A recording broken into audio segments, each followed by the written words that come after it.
professionally, but you know, when I was growing up, I grew up in Hackney, and everyone around me had sound systems and stuff like that. So me and a friend that I used to hang around with, a guy called Barry Anderson. I'll give him a little name check there. We kind of built our own kind of reggae and soul sound. We was called Rima Soul Sound. Yeah. Right? We had a couple of 12-inch boxes that really were meant for like 18-inch speakers and all that, but we had like 3 baffle boards behind them and some 12-inch speakers in there, Yeah. and boxes the size of American refrigerators, you know. Yeah. And we used to do little parties, people's parties and stuff like that. And I remember one of the first halls that we done, right? We used to have this little gold amplifier, right? We used to call it the treasure chest because it looked like a little chest, and it took time to warm up because it was an old valve thing. And so we've set up in this hall. It was in Hackney, a place called Bannister House, right? Yeah. And I remember like we'd set all the system up and everything, and I'm down the other end of the hall, and I'm saying to Barry, yeah, nice the bass a little bit, and I'm standing there thinking, yeah, it's sounding really good, right? Anyway, by the time you got 100 people in there all making noise, right, you could hardly hear the thing. True. I'm going, Barry, turn the bass up, right? Anyway, when he turned the bass up, the thing started humming. Oh no. Yeah. These and Barry was one of these guys. He'd always get the hump when something didn't go right. And I'm going, look, don't get the hump. It is what it is, right? Yeah. You know, we're gonna have to turn the bass down a little bit, take the humming off, you know, and try and tell people not to talk so loud. You know, but so yeah, done that. People's parties and everything like that. Did it mainly start? Did it mainly start in house parties, or was it venues first? Yeah, it was just people's house parties.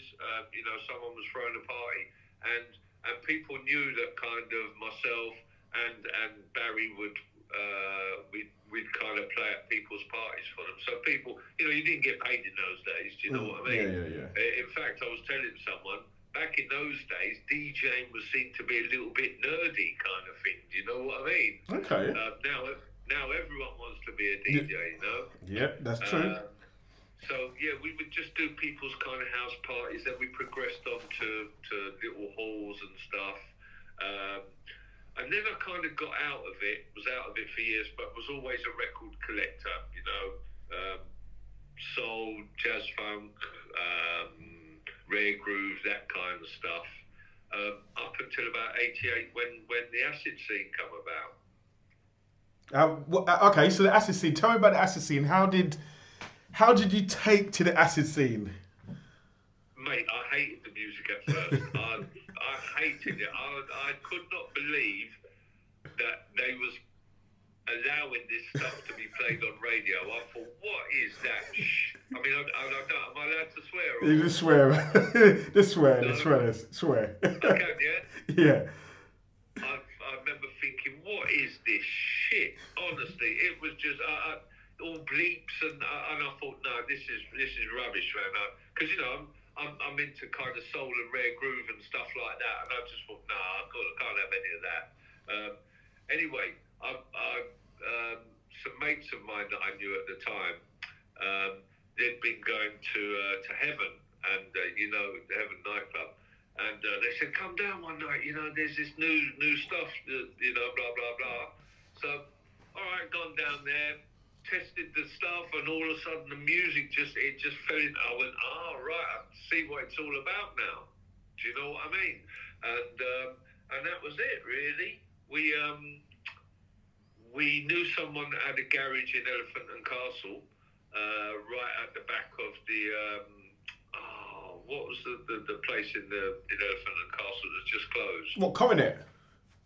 Coronet, yeah, right at the back of there where Corsica Studios is as well. Well, we was along there, and we done a party in there in an old railway arch, and the first one we got like 500 people. It was amazing. So what year was that? Can you remember what year that was? Yeah, it was '88. Wow. Yeah, it's back in the Stone Age days, man. That's the beginning, the foundation. That's I'm the telling you, foundation. yeah, you know, I mean, you had Frost and Brian G and that in Car Wash around the corner. You had people like Lenny D, the British Lenny D. He used to do a thing called Unit 4 over in Battersea.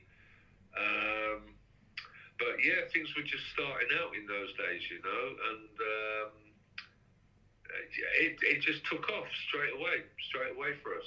So who's Ellis Dee's inspiration? Who inspired you to DJ? I was asked this again the other night on a interview that I'd done on a radio show, and I wasn't really inspired by any, you know, like big DJ or anything like.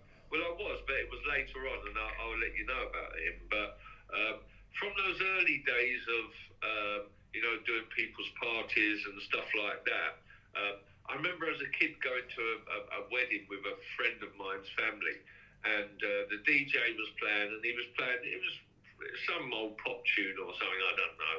And he was playing the tune. I just loved the tune, and I must have only been 10 at the time or something, and I love that. I had the front to go up to the DJ after, and I said, "Oh, what was that record you played, right?" And I must have sung it to him, and he went, and he showed me. He went, "Oh, it's this," and then he went, "There, you can have it," and he gave it to me. I was like, "Oh, yeah, he gave me this record, you know," and I think it kind of started. It started from there, right? And I thought, actually, I'd like to be a DJ. And then when I was in primary school, in assemblies, you remember you all used to sit on the floor and sing hymns and all that kind of stuff, Yeah. right? Well, there'd be two lads, that would have a couple of chairs, and there'd be one of those old record players that you lift the top, you know, and right? And they would play a record every day in assembly, right? And I remember thinking, boy, I want to be that guy that puts a needle on the record, you know. And I kept on, and I became that guy that put the needle on the record. I don't know why there was two of us, because it was only the guy who was next to the needle that used to put it on. Yeah. 9 times I'd sit in the right place. And, no, listen, I'm putting it on, right? Not you. I'll put the needle on. I just, you know, and so it just kind of it kind of started from there, really. I did have an influence later on, just before I kind of, when I started to get into it, kind of thing, which is a guy called Colin Hudd. Okay. And he's a kind of quite a veteran DJ, but still playing today and still just as good today at doing his thing. But he comes from that old school of like Trevor Fung, Froggy. I don't know if you remember Froggy. I've heard of that name. Yeah, Froggy. They're all like them old Caster DJs and stuff like that, and used to do all the big soul parties back from the 70s. But he managed to cross the line from, you know, the soul kind of set into the kind of house and the acid and stuff like that. And like I say, he's still going today. But I remember going down to Heaven and, you know, standing at the side of the DJ box and watch this guy, where everyone was just doing like those mixes where they just pull the fader across. My man's there, he's done like 4 bars there, doing a little bit there, back again, and he was like that, and I kind of adopted that style. That's kind of how I like to play. You know, I'm not just one of these DJs that will mix. I like to do lots of little tricks. Yeah. And that's the guy that I got it from. You know, a guy called Colin Hudd, and you know, I'll be forever in his debt. And I tell him, but he's still about today, and I'm glad, because he's a great DJ. So what category would you put yourself in then? Would you class yourself as a drum and bass DJ, a hardcore DJ, an old school DJ, a jungle DJ? What is your category? Well, it's kind of weird for me, because I, you know, started way back in '88. You know, I kind of went from acid to it probably went to American house. Then it went to a bit American garagey. Then it went to kind of British hardcore kind of thing. Then into jungle in the early stages, '94, and I've gone through all those transitions. I'll be honest, in around late '93, '94, when jungle was just really starting to find its feet. I wasn't really into it like a lot of the rest of the guys because I just thought it was, and it was in its transition period trying to find its feet, so it was very experimental. Yeah, very mixed up. But there was a lot of guys, and I think at the time it got to the point where I think people were trying to show off their production skills more than thinking about making records for people to dance to. It was, I like rolling kind of stuff. Do you know what I mean? And what people could dance to. And I just thought it was the days when people were cutting up break beats, but in the early days, I think people were cutting them up too much, and it lost its momentum for me. At the same time, hardcore was turning into happy hardcore, and I hated that shit.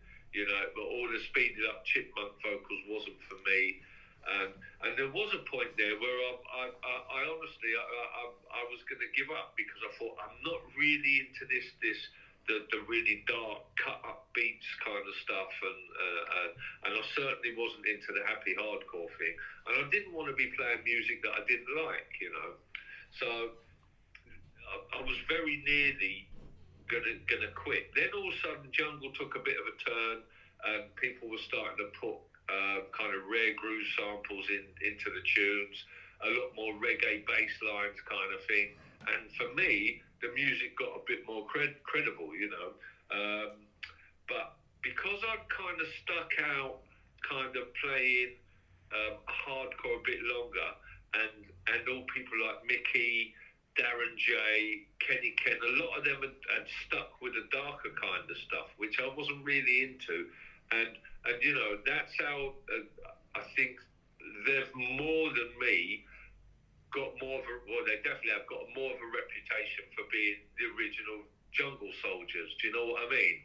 But I mean, if you go back to say some of the '94 sets that I've done at World Dance and stuff like that, you can hear that by that time, and all right, it might have been a year late to it, but I was certainly playing the kind of tunes that people wanted there, But I'd always played a lot of old school as well, so I'm a little bit different from other people because I get obviously booked to play a lot of old school, but I also get played for get booked for jungle things. But yeah, I see you on a lot of jungle things. I see you on a lot of flyers for my jungle. contemporaries that I came up through the ranks with. Do you know what I mean? So it's kind of, and I don't want to be if I can, but I'm not the one who would decide it really. Most of the public would decide that. Don't want to get pigeonholed at being just an old school DJ, or even just a jungle DJ, because I do like other stuff. There was in the early or late 2000s. I was playing quite a lot of breakbeat stuff, but then I can't remember what year it was. But all of a sudden, when dubstep came in, I mean, breakbeat looked like it was going, or new school breaks looked like it was just finding its feet, and then dubstep come along, just smacked it in the face, and it was gone overnight. Yeah. You know what I mean? Yeah. It was like dubstep had just taken over, and breakbeat or new school breaks or whatever you want to call it had just disappeared. Well, you've just kind of led me into the next question I wanted to ask you, which is about production, because I remember there was I used to buy a lot of my records, my hardcore records, with my pocket money, my dinner money, and there was a shop in Woolwich, southeast London. It was in the market, and on a Friday night, once I've saved all my on a Friday afternoon, once I saved all my dinner money for the week, I'd buy a record for myself, and I bought Roughneck Business, which is one of your tracks. Now, was this your first track, or? And the second question in that is, were you part of Macca Brown's Go Down Baby, because it was on the other side of this EP? That leg then. Okay, so that would have been the Roughneck Business. That was done with a partner that I used to be. You must have heard of DJ Swanee. Yeah. Me and Swanee used to kind of run together and do tons of stuff. I mean, that's another story now, but yeah, we used to do quite a lot of music, but we actually done that in UB40's studio in Birmingham. Wow. And the guy that says Roughneck Business is actually one of the guys from UB40. But they had a kind of hardcore stroke jungle-y label called, I think EQP, I think their label was called. But they had their label up there, and we done it in their studios. The mix engineer was a guy called Bitty McLean, who's a reggae artist, but he was doing a lot of studio work at the time. He was the one who engineered it for us, but we done it in their studio, you know, that they rent out to big superstars and stuff like that, you know. So that was pretty interesting. But yeah, it's nothing to do with the Macca Brown thing. The Macca Brown thing would have been, is originally, what's his name? It's the guys that I can't. He'll kick me if he hears this, because he'll be like, Roy, you forgot my name. But he's one of the guys to do with Centre Force Radio and stuff like that, and their early labels that they had at the time. I can't remember for the life of me what it's called now. But it would have been stuff like. Was it the Going Gets Tough track, or was it? No, that wasn't on there. That one. I remember that track though, but that wasn't on there. Or was it like the Slow Down, baby. Yeah. See, even me back in the day, I thought it was an actual artist, but I found out later that that's a sample that they've used. What, the Go Down Baby, or? Yeah. Okay. Yeah, it is actually an old reggae artist, and I didn't realise it at the time, but only, you know, you search through old acapellas and stuff like that, and I've actually found the acapellas for it, and I thought, boy, that was a good find, because even I thought you had that guy in the studio with you doing the tracks, you know? Wow. Yeah. So tell me about your history with White House Recordings, because you've done quite a few tracks, or was it one track you released on White House? You did a whole album, didn't you? Was that a whole album, or was part of a compilation? There was a compilation that came out. Yeah, they done a few compilations, but I think I've done a couple of EPs. Yeah. Then a couple of singles. I think you're talking about stuff like Junglist Warrior. Junglist Warrior. Oh my gosh, yeah, I love that. And see, that was a proper guy that I knew from a proper vocalist that I knew from Hackney, and we got him in, and he done a guy called Nigel. I can't remember the sound system he runs with. Damn, I can't remember.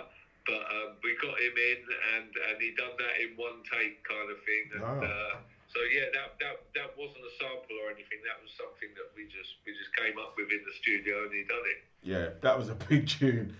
Still is. It was not bad and done pretty well, so I can't grumble. Yeah. There was a couple of nice bits that you released on there. So are you still producing, or have you? Yeah. In fact, I'm in my little studio room now. I'm not sure if let's see if we can might be able to give you a little bit of a. Oops, hold on. I can't really see much. Hold on. Don't tell me the power's gone off. No. No, I'm still here. So there's the decks. I don't know if you can see the decks. Yeah. There's speakers. Yeah. So yeah, this is my little room where I do all the music from. Yeah. It's I mean, it's just finding the time to do music, really. You've gone sideways. No, you've gone sideways. Oh, you're gonna have to shake your. You're gonna have to shake your. Now, if I turn That's it. Yeah. Yeah, that's better. Then I should have to turn you. That's it. Yeah, that's better. That's better. Let's sort this thing out. Yeah, cool. Right, let me put you. I've made myself big. I need to get. That's better. It's just finding the time to do. I mean, because I used to do. I was teaching in prisons, doing music production. Wow. And I've done that for 7 years. I don't know if you. I noticed you mentioned Woolwich earlier. Yeah. There's a prison near there.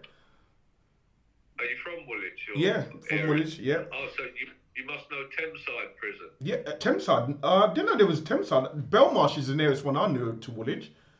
Oh, you've been out of Woolwich a while then. Yeah. Right. Okay. Yeah. There's another prison called Thameside, which is right next door to Belmarsh now. Ah. Okay.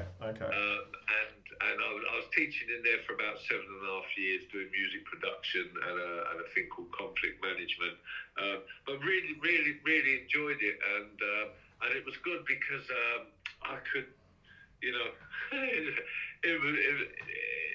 was quite fun as well because what we'd do, the guys would be making music all week on headphones, and then come on a Friday, right, we'd have banger of the week, right? we'd get the speakers out. It's the only time when we really got the speakers out, unless I wanted to get them out, right? And everyone would get a chance to play their tune, and then we'd all vote on banger of the week, right? But I mean, there were some good ones. There's some real bad ones as well, right? But you know what it's like, when you make your first tune, everyone's like, boy, Roy, this is a banger, mate, I'm telling you. And you listen to it and you're like, I don't know about that yet, No, but maximum respect to you for doing that and giving them your time. Oh, no, I enjoyed it, and but the thing was, my manager would come along and he'd go, Roy, you're having too much fun in here. No, well done. No, seriously, take my hat off to you if I had a hat on. No, it's fun. And I met some talented guys, but there was one guy who's, obviously making quite a lot of money out of drugs and stuff out there. And I said, listen, you have got a talent for this, right? You really have, right? It was stuff that I wasn't really into, but I kind of surprised them because they play their tunes and all that, grime tunes and trap and all stuff like that. And I go, I can make a trap like that. And they'd go, yeah, all right. And I'd go home and, if you know how to work the gear, you can listen to something and so I just knocked up this tune one night, brought it in the next day and they're going, that's not you, Roy. I said, of course it is. I said, look, I'm down to work this stuff, right? Yeah. So instantly I get respect from them, But this guy that I'm telling you about, I said to him, listen, you've got a talent here. You need to buy some of that money you're getting. Buy yourself a little bit of equipment. I know you're not going to stop doing what you're doing, but you should make some music. And I said to him, what are you going to do when you get out there? And he goes, no, I'll probably go back to selling drugs. And I was like, come on, man, am I wasting my time here? Do you know what I mean? I said, look, if you can get into this thing, not only will you enjoy it, but there's a chance, if you work hard enough, that you can actually make some money out and you won't have to go out on the street anymore, Yeah. But so it is rewarding, but it's sometimes it's hard to get through to people, man. Yeah. And when they're ready, hopefully they'll come and realise that there is another way. Okay, so let's talk venues. Favourite venue? My what? Favourite venue? Jesus. Do you know what? When people ask me this question, I always say, I would say something, and then 5 minutes later, I'll think, no, scrap that one, and I'll think of something else. So probably best that I say quite a few venues. Okay, give me two. One of them would be Stearns in Worthing.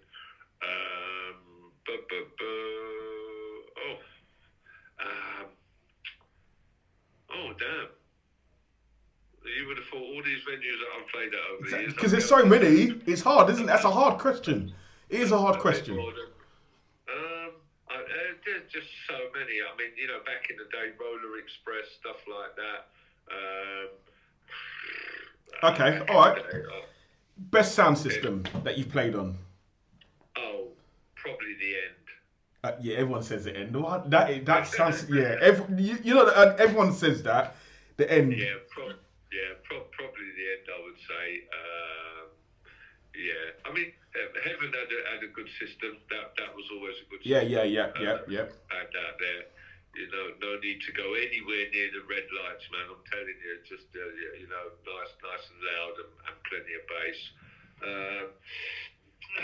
Where else would be? Yeah, that bit. The end would have to take the crown on that one. Okay. Tasco's Warehouse. Did you play at Tasco's Warehouse on a regular? Did I play there, did you say? Yeah, on a regular. Yeah. And do you know what's really funny? Where Thameside Prison is, right? Tasco, the Nathan Way, runs around the back of the prison. I didn't realise. Wow. I was going to work one day and I thought, what, Nathan Way? Have I completely forgotten about that, right? And I thought, I must go down there and try and find it. And I think the building's still there, you know. Serious? I think it is, yeah, but it's very hazy, do you know what I mean? I used to come out of there early in the morning and probably, I'm wondering if I could even see that building, but I'm sure there's a building there that I think was the actual warehouse, but I was just shocked. I thought, Jesus Christ, honestly, the prison's there, and it more or less, Nathan Way runs around the back wall of the prison. I couldn't believe it. You know, 25 years later or whatever, I'm working in somewhere, you know. That is just around the corner from there. But yeah, that was. I mean, it didn't last that long, if I remember right. No, it was a short thing, wasn't it? It was like a couple years, and then it was gone, wasn't it? It was gone. Yeah. Well, do you know what? Things are so hazy back then. You might even be thinking a couple of years, and it might not even been that long. Yeah, that's what I'm thinking. But it could even been. I reckon 2 years tops. It wasn't there for long. It wasn't there for long at all. It could be something like that. I've been, you know, thinking about places before, thinking, yeah, no, man, they used to run for years, and people don't know it was only open a month. Most funniest moment when doing a gig, or embarrassing moment. Like, I'll give you an example. When I was playing at Bagley's one day, the tune was on. I went to select another tune. I went to put it on the record, or the tune that was playing, the record. So I'd pulled it off. And yeah, can you imagine? It was like, oh my gosh, I've just pulled off the record. And I've just stopped everything. And the dance floor was packed. And it was that's probably the most embarrassing moment in the history of my DJing. Because everything just stopped. And I couldn't even style it. The MC couldn't even style it. The record on top of the record? So what I did, I took my record out. So I pulled off the needle on the one that was playing. Yeah, I know. Oh, just thinking about it now is making me cringe. But that, I will never forget that. Never. I've done that, but I've only, when I've done that before, I've only gone as far as lift the needle and then realised and I've put the needle back down, right? Yeah. That wasn't too bad because, like I said, I managed to get the needle back down. But I do remember once being at quite a big Fantasia thing, and the monitors weren't very loud, so I was doing mixing in the headphone. Right? Yeah. And I was trying to listen to this tune. What I didn't know is the record that was playing kept skipping, you know, going back kind of thing. But I was oblivious to it because I'm listening to this record like that through there. All of a sudden, Easy Groove had come up, and he just walked up to the decks and he kind of pushed the needle. And I looked at him and gone, "What'd you do that for?" He went, "It was skipping. It's been skipping for quite a while." I was like, "Oh no." Oh. Yeah. Thank you. So, I don't think I've been pretty lucky. I don't think there's been many other. I remember I jumped off a stage once. Right? It weren't very high. It was only about 3 foot high, right? And I jumped off, and my legs just about. You know when you jump off, you think, yeah, and I nearly just fell over. But luckily enough, I managed to pull myself up, and style it out, really. If anyone was looking at me, they would have thought, oh, he nearly stacked it there. But yeah, I just managed to save it. But apart from that, I've been lucky on the embarrassing ones, really. I've you know, you know, a lot can go wrong. I've seen some of these videos where guys are going up to the DJ stands and pull the stands right down. Yeah. It happens. It happens. I've not had anything as bad as that, so I can count myself pretty lucky, really. Have you ever walked out of a venue because the setup was just so rubbish? You're like, I ain't playing like on this. I haven't done that, but a funny thing did happen to me once. So I'd gone out and I used to take this guy out with me called Turkish, right? Omar, lovely fella, until he has a brandy, right? Anyway, so we've gone to this club in Norwich or somewhere, and this club is right next door to a police station, right? Well, I'm telling you, there's an alleyway down between the club and the police station that you can walk down, and that's how close it is, right? Next door. So anyway, as you walk up to the club, it says the club operates a zero tolerance policy on drugs, right? But as we've walked in, the promoter's gone to me. He's gone, Roy, tell your guys that they can't be smoking. Right? I said, I'll be all right. No, don't worry, I'll let them know. We're just here for the hour, then we're going, right? So I was like, okay. So I'm playing now. All of a sudden, I can see Turkish in the middle of the dance floor, right? And there's a security man talking to him, but I can see Turkish. He's holding his arm away like this, right? And I'm thinking, he's puffing. He's been puffing in the middle of the dance floor, right? Anyway, it turns out to be a bit of a scuffle. Next minute, Turkish has got his top off and he's in the middle of the dance floor. Oh, no. Right? Anyway, the scuffle's gone behind me where I'm playing. There's like a wall, but you can go around either side. So I'm thinking, I've got to see what's going on here. So I've left the record player and I've run round the back, and there's Turkish there with a load of security and a few people that we knew from London, and they're on Turkish's side. Anyway, this security's run round from the back, and he's got his radio, and he's whacked Turkish on the head, right? Turkish has gone out cold, so I grabbed him, and I fell up against this door. You know those doors that have got the push bars? All of a sudden, we're outside the club now, and I've got Turkish in my arms. We're outside the club. The door's shut. I'm supposed to be playing. Yeah. Right? Oh, So no. Turkish is going to me, get me back in there. I'm going to kill it. I said, mate, you kind of deserve that because the promoter told us no smoking. I said, you might as well have a red light on top of your head. I'm smoking weed, you know. He's going, I'm going to kill him. I said, you're on your own. I'm going back in then. You're being stupid, you know. So I've gone back in. I've managed to just get back on the decks before the record's finished, right? Anyway, they hadn't let Turkish in, right? And so I'd finished. And then when I'd left, I'd come out. Turkish is standing outside trying to stir all the bouncers up. I was like, mate, you're an idiot. Come on, let's just go. Do you know what I mean? But I couldn't believe it. 1 minute I'm playing to the crowd. Next minute I'm outside the club locked out, you know? Yeah. All because the Turkish couldn't stop smoking weed for an hour. Oh, dear. Ellis, it has been an honour to speak to you, my man. Oh, no, it's been great speaking to you too, You know, mate. and we'll have to do this again. There's a few other things I want to ask you about, like world dance and that, but yeah, we'll have to save that for another interview. Yeah. But yeah, it's been an honour. And yeah, everyone loves you. I did I don't know if you really saw the interview I did outside Perseus at the weekend. I missed it. No. Okay, that's going to be on the page. Okay. But I asked one of the ravers, what are you looking forward to tonight? And they went Ellis Dee, and like all the people around that heard that went, yeah, oh, Ellis Dee. Seriously, so you got to listen to that interview. Like they went as soon as they heard your name, they were like, yeah, Ellis Dee. But yeah, brilliant DJ, good mixer. You know your tunes, yeah. So yeah, it's been an honour to speak to you. That, mate. All right. And thanks to everyone that's tuned in and listened in. And hopefully I'll see you on the dance floor soon. Yes. All right. We'll catch up soon, my man. All right. Wicked. All right. You take care. Nice one. Thanks, El.